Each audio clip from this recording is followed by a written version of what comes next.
Moi, j'ai un joueur qui, dans les grands matchs, était toujours vraiment, vraiment chaud, c'est Keylor Navas. Quand on voit qu'il fait un arrêt et qu'il commence à crier derrière, en général, c'est pas bon signe pour les attaquants.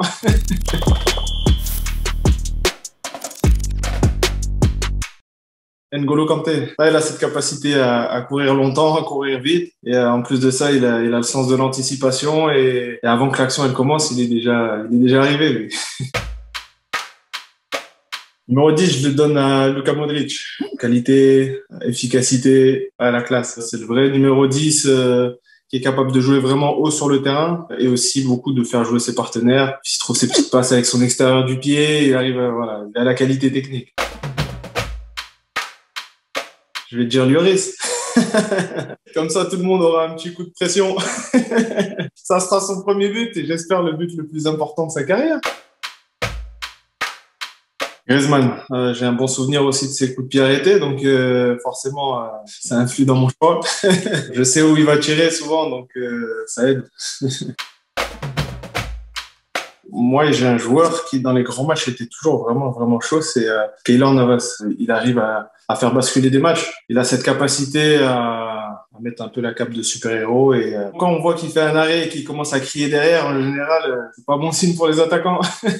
En tant que défenseur, c'est top de sentir cette confiance derrière soi.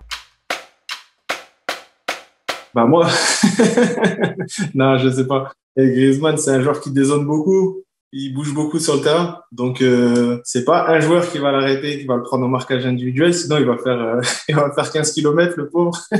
Là, je dirais Kimpembe. Ouais, Presco, il est dur sur l'homme et ouais, je pense qu'il pourrait bien défendre sur lui.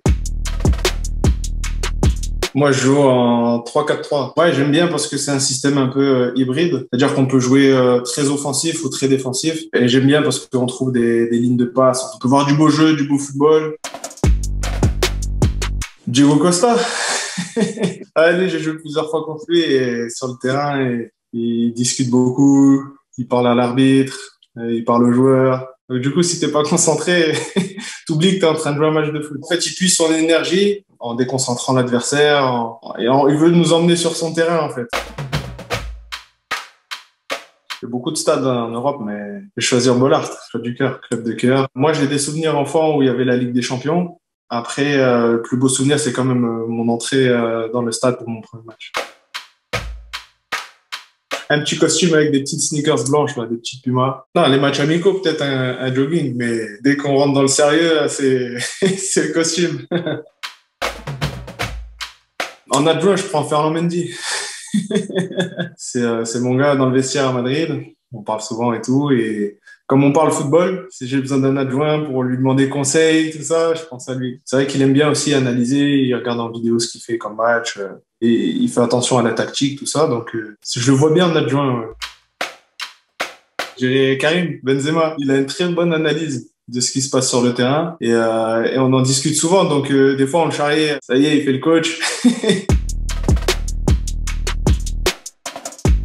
4-0, ouais, quand même. Déjà, je vois si je fais des changements. Après, je leur dis que ça y est, les 45 premières minutes, elles sont passées. Maintenant, on oublie et on joue 45 minutes à fond et on attaque et on joue pour marquer, pour gagner la deuxième mi-temps. On donne tout et voilà, on attaque, on y va.